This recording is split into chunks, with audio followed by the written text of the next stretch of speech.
Now initiation of nerve impulse या nerve impulse का आरंभन। अब नर्व इम्पल्स होती क्या है?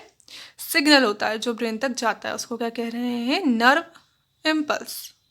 ठीक है, मान लो बाहर के एनवायरनमेंट में कोई भी चेंज आया तो उसका सिग्नल जो न्यूरॉन्स हैं वो लेके जाएंगे ब्रेन तक।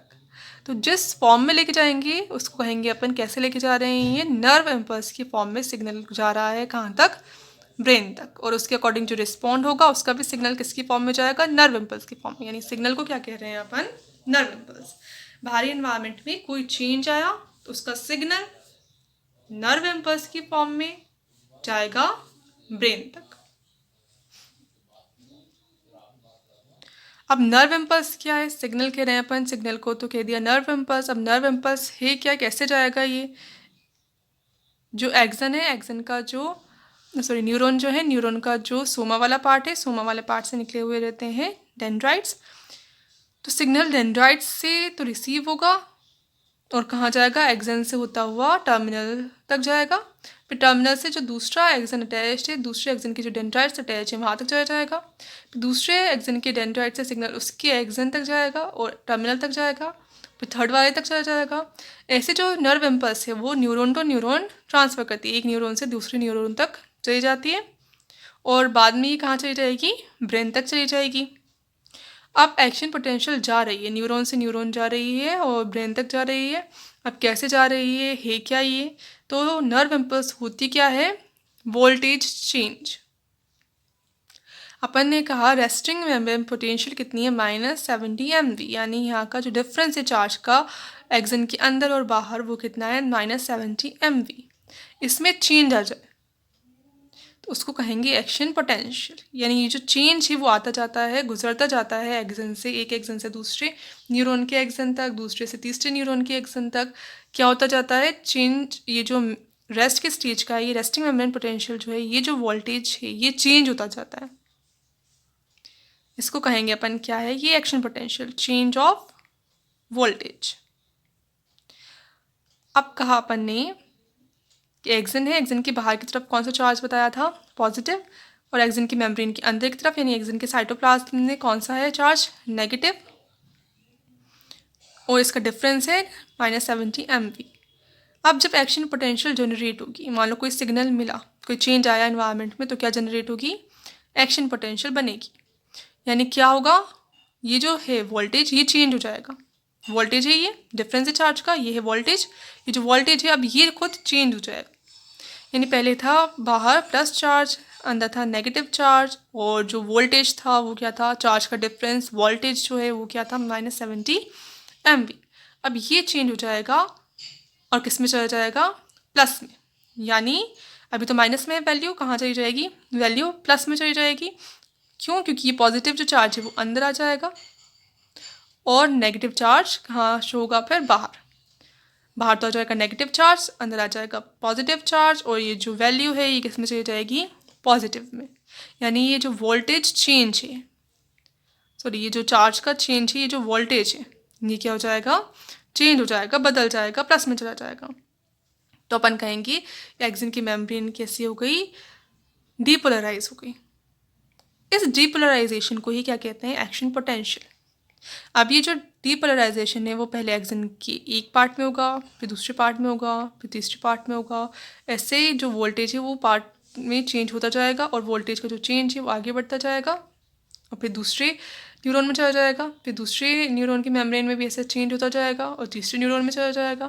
ऐसे जो एक्शन पोटेंशियल है, क्या है ये चेंज? एक्शन पोटेंशियल, जिसी को क्या कहेंगे अपन? Nerve impulse signal. वो कहाँ तक जाएगा? फिर ब्रेन तक चला जाएगा। अब कैसे जाएगा? ये जो चार्ज है ये कैसे चेंज हो जाएंगे? अंदर क्या जाएगा? पॉजिटिव, बाहर चला जाएगा नेगेटिव। कहेंगे अपन मेम्ब्रेन क्या हो गई? डीपोलराइज हो गई। ये चार्ज जो है इसकी वैल्यू आ जाएगी पॉजिटिव में। अब होगा कैसे? कहाँ होगा ये सारा प्रोसेस? जो एक्सन वाला पार्ट है, जो लंबी जो ब्रांच है उसकी जो मेम्ब्रेन है वहाँ पर। अब अपन कह रहे हैं जो भी एक्सन है, एक्सन के अंदर तो क्या होगा? साइटोप्लाज्म होगा। और सेल के अंदर हमेशा कौन से आयंस प्रेजेंट होते हैं? पोटेशियम आयन प्रेजेंट होते हैं। बाहर हमेशा, इस मेम्ब्रेन के बाहर हमेशा कौन से आयन प्रेजेंट होंगे? सोडियम आयन प्रेजेंट होंगे, और सोडियम आयन ज़्यादा होंगे किसके कंपैरिजन में? पोटेशियम आयन के, इसलिए बाहर पॉजिटिव चार्ज होगा और अंदर क्या होगा? Negative charge. ये कंडीशन थी। अब इसमें क्या होता है, ये जो मेम्ब्रेन है रेस्ट की स्टेज में तो ऐसे रहेगी, बाहर पॉजिटिव चार्ज अंदर नेगेटिव चार्ज, और इन दोनों चार्ज के बीच का डिफरेंस जिसको कहते हैं वोल्टेज, वो क्या है? -70 MV। अब ये जो मेम्ब्रेन है, मेम्ब्रेन में बीच बीच में क्या होते हैं? Voltage gated ion channels. अब मैंने पढ़े हैं, ये जो मेम्ब्रेन है ये किसकी बनी है? लिपिड एंड प्रोटीन की बनी है, पढ़ चुके हैं प्लाज्मा मेम्ब्रेन का स्ट्रक्चर, फ्लूइड मोज़ेक मॉडल। ये जो मेम्ब्रेन है ये क्या है? मेम्ब्रेन एक्सन की, ये किसकी बनी हुई है? लिपिड एंड प्रोटीन की। और प्रोटीन ट्रांसप्रोटीन भी होते हैं जो सेल को पूरा, जो मेम्ब्रेन को पूरा क्रॉस करते हुए होते हैं। तो ऐसे ही टाइप की जो प्रोटीन्स होते हैं जो चैनल का तरह काम करते हैं, यानी चार्ज को अंदर बाहर ले जाने का काम करेंगे, तो उसमें स्पेशल टाइप के जो चैनल है जिनको कह रहे हैं वोल्टेज गेटेड आयन चैनल, वो इस मेम्ब्रेन में प्रेजेंट होते हैं। जो पूरी एक्सन की मेम्ब्रेन है उस मेम्ब्रेन के अंदर क्या प्रेजेंट होते हैं? वोल्टेज गेटेड आयन चैनल्स होते हैं। क्या होते हैं ये? चैनल प्रोटीन्स होते हैं। जो ट्रांस प्रोटीन्स हैं वो होते हैं जो आयंस के ट्रांसपोर्ट में हेल्प करते हैं, आयंस को सेल के अंदर या सेल से बाहर ले जाने में हेल्प करते हैं, और कह रहे हैं इनको वोल्टेज गेटेड। क्यों कह रहे हैं? क्योंकि ये कब खुलते हैं? जब वोल्टेज चेंज होता है तब खुलते हैं। अभी इस वोल्टेज पे तो बंद रहेंगे, -70 MV पे तो बंद रहेंगे, कोई एक्सचेंज नहीं होगा इनके थ्रू। ऐसे तो होगा जो होना है, बाकी इन चैनल्स के थ्रू एक्सचेंज नहीं होगा किसका? सोडियम एंड पोटेशियम आयंस का। अब जैसे ही वोल्टेज चेंज होगा इसलिए तब ये खुलेंगे, इसलिए कह रहे हैं इनको वोल्टेज गेटेड आयन चैनल्स। अब ये आयन चैनल्स हैं, ये किस किस के लिए होते हैं? पोटेशियम के लिए भी होते हैं, सोडियम के लिए भी होते हैं। तो वोल्टेज गेटेड पोटेशियम चैनल्स भी होते हैं और वोल्टेज गेटेड सोडियम चैनल भी प्रेजेंट होते हैं इस मेम्ब्रेन के अंदर। ठीक है, तो सिंपल, जब कोई भी सिग्नल नहीं आ रहा है, एनवायरनमेंट में कोई चेंज ही नहीं हुआ, सिग्नल ही नहीं आया, तब जो एक्सन की मेम्ब्रेन है वो रहेगी -70 MV चेंज के वोल्टेज के साथ। उसके बाहर होगा पॉजिटिव चार्ज, अंदर होगा नेगेटिव चार्ज। बाहर होंगे सोडियम आयन ज़्यादा, अंदर होंगे पोटेशियम आयन्स ज़्यादा। जो एक्सन की मेम्ब्रेन है उसमें प्रेजेंट होंगे वोल्टेज गेटेड आयन चैनल्स जो होंगे बंद। ये केस होगा किसमें? रेस्ट में, जब कुछ भी सिग्नल नहीं है, कोई चेंज ही नहीं हो रहा एनवायरनमेंट में, कुछ सिग्नल ब्रेन तक भेजना ही नहीं है। अब जैसे मान लो जो बाहर का एनवायरनमेंट है उसमें कोई चेंज आया, ठीक है। अब जो बाहर के एनवायरनमेंट में जो चेंज आता है उसको क्या कहते हैं अपन? उद्दीपन या फिर स्टिमुलस। मान लो कोई उद्दीपन मिला, ठीक है, बॉडी को। मान लो कोई चीज़, गर्म चीज़ टच हो गई स्किन की, या कुछ चुभ गया, तो क्या होगा? चेंज आएगा। इसी को क्या कह रहे हैं अपन? उद्दीपन। तो जैसे ही कोई भी उद्दीपन मिला बाहरी, तो जो वोल्टेज है वो क्या हो जाता है? चेंज हो जाता है। कितना था? -70 MV था।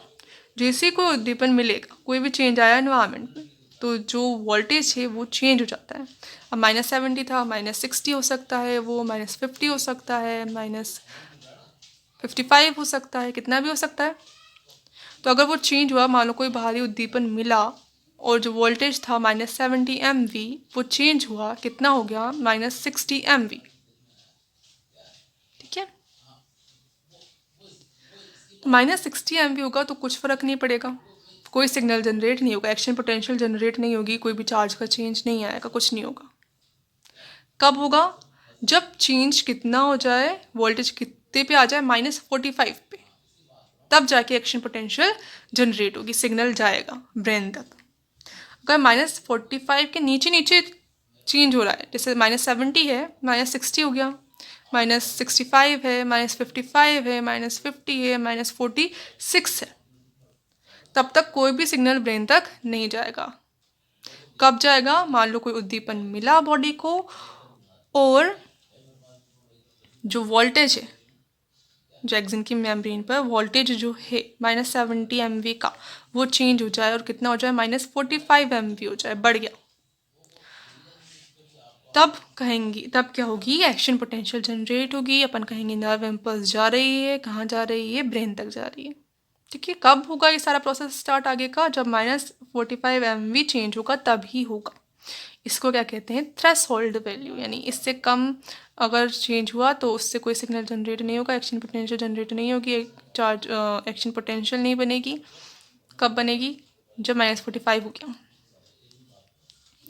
अब जैसे ही चेंज आया, कितना था -70 MV, कितना हो गया -45 MV, वैसे ही जो एक्सन की मेम्ब्रेन में क्या थे, वोल्टेज गेटेड सोडियम चैनल्स थे, वो खुल जाएंगे। दो तरह के चैनल्स थे, sodium channel and potassium channel.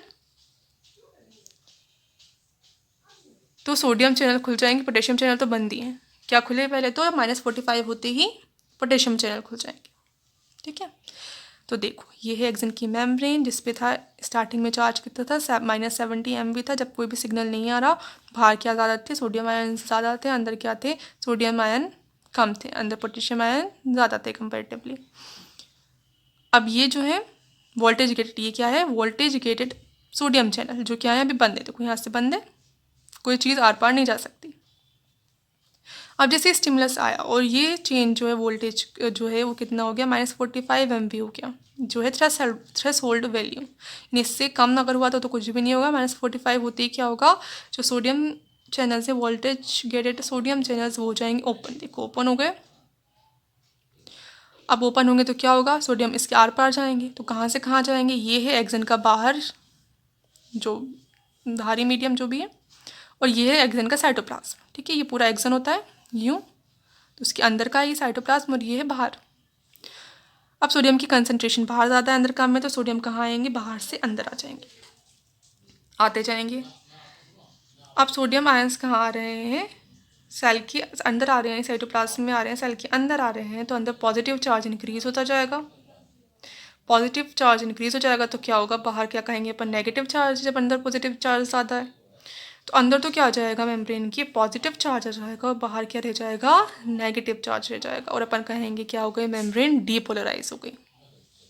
ठीक है, अब डीपोलराइज होगी, अंदर आता जाएगा, तो ये क्या इसमें चली जाएगी, वैल्यू पॉजिटिव में चली जाएगी। जब अंदर नेगेटिव है तब वैल्यू आएगी नेगेटिव में, और जब अंदर पॉजिटिव आ जाएगी, जब ये वैल्यू क्या बढ़ के क्या चली जाएगी, पॉजिटिव में। देखो बढ़ी रही है, -70 था पहले स्टिमुलस आया, तब कितना हो गया, -45 बढ़ गया। अब -45 से और बढ़ जाएगा, जब सोडियम आयंस और अंदर आ गए तो क्या होगा, ये और बढ़ जाएगा, वोल्टेज कितना हो जाएगा, प्लस में चला जाएगा, कितना हो जाएगा, +45। ये अंदर आते जाएंगे, -45 है, -45 से होगा, पहले तो अंदर आ रहे हैं, जैसे -30 होगा, -20 होगा, -10 होगा, 0 हो जाएगा, 10 होगा, फिर प्लस में, फिर +20, फिर +30, +40, प्लस फिर कहाँ तक पहुँच जाएगा, ये अंदर आते जाएंगे, और जो वोल्टेज है वो पहुँच जाएगा कहाँ तक, +45 की वैल्यू तक। ठीक है, अंदर आ जाएगा पॉजिटिव चार्ज, बाहर चला जाएगा नेगेटिव चार्ज, और ये जो डिफरेंस है, अब ये जो -45 हो गया था स्टिमुलस के आने के बाद, अब वो कितना हो जाएगा, +45, प्लस में चली गई वैल्यू।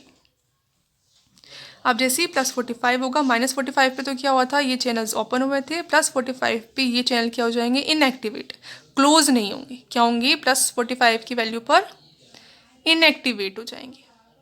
ठीक है, -75 MV पे तो सोडियम पोटेशियम दोनों के लिए चैनल्स क्लोज थे। जैसे ही स्टिमुलस आया और -45 MV हो गया वोल्टेज, तो सोडियम चैनल्स खुल गए, जिसकी वजह से सोडियम आयंस अंदर आ गए, अंदर पॉजिटिव चार्ज आ गया, बाहर नेगेटिव चार्ज आ गया, तो वैल्यू पॉजिटिव में चली जाएगी।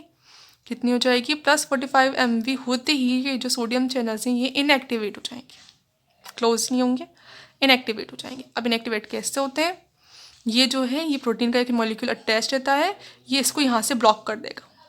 कैसे, ये ऐसे, ये इसको ऐसे ब्लॉक कर देगा, तो बंद नहीं हुआ, ये क्या होगा, इनएक्टिवेट, यहाँ से अब गुजर नहीं पाएगा कोई भी आयन अंदर। ठीक है, +45 MV पर, तो ये कंडीशन हो जाएगी +45 MV पर, ये जो चैनल्स हैं ये इनएक्टिवेटेड हो गए, क्लोज नहीं हुए, अंदर सोडियम आयंस की कंसनट्रेशन बढ़ गई बहुत ज़्यादा, और बाहर कम हो गई। पोटेशियम आयंस कैसे हैं, अभी भी वैसे ही हैं, अंदर तो पोटेशियम आयन ज़्यादा है और बाहर कम है, ऐसे ही थे, पोटेशियम आयन में तो कुछ भी चेंज नहीं आया।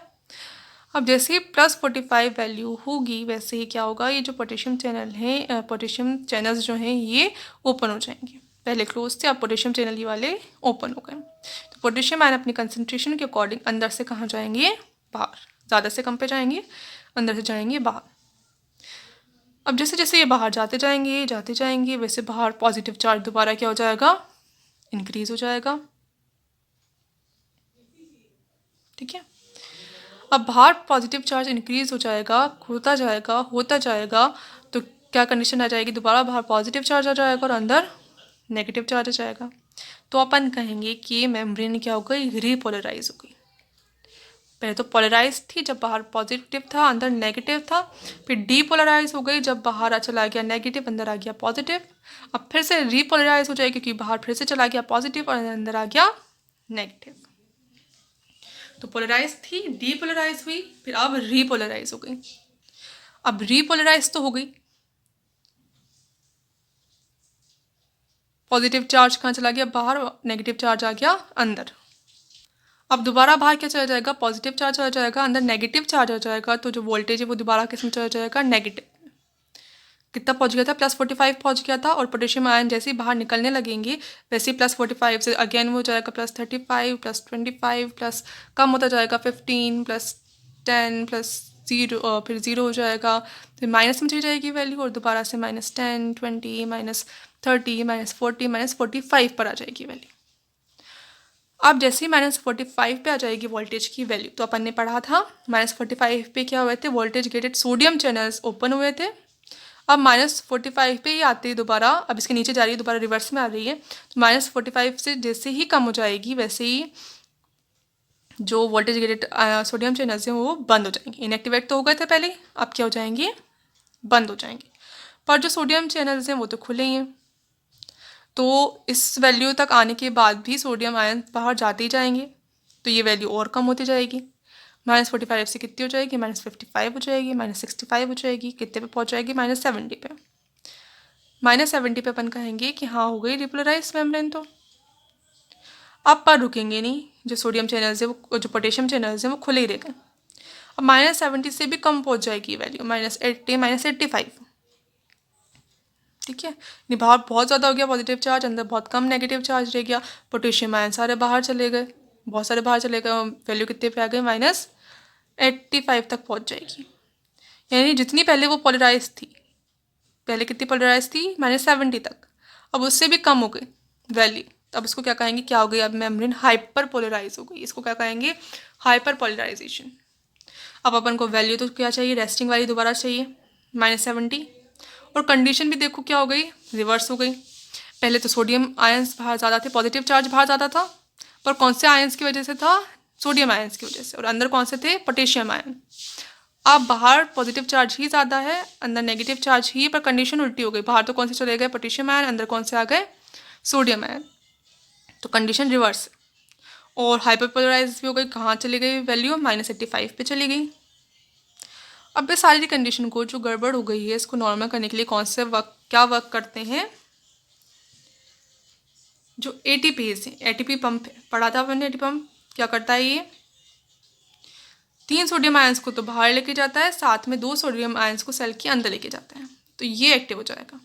तो क्या करेगा, 3 सोडियम आयंस को तो बाहर लेके जाएगा और 2 पोटेशियम आयन को सेल के अंदर लेके आ जाएगा, उससे दोबारा कंडीशन बैलेंस हो जाएगी, सोडियम आयन तो बाहर निकल जाएंगे और पोटेशियम आयन अंदर आ जाएंगे, और अंदर का चार्ज फिर दोबारा से पॉजिटिव आयन जो है वो 2 ही आएंगे, इसलिए अंदर का चार्ज दोबारा से कैसा हो जाएगा, थोड़ा कम हो जाएगा, और बाहर क्या चले जाएंगे, 3 नेगेटिव आयन चले जाएंगे। दोबारा वैल्यू उसकी कितनी हो जाएगी, -85 से थोड़ी बढ़ जाएगी और कितनी आ जाएगी, -70 पर आ जाएगी।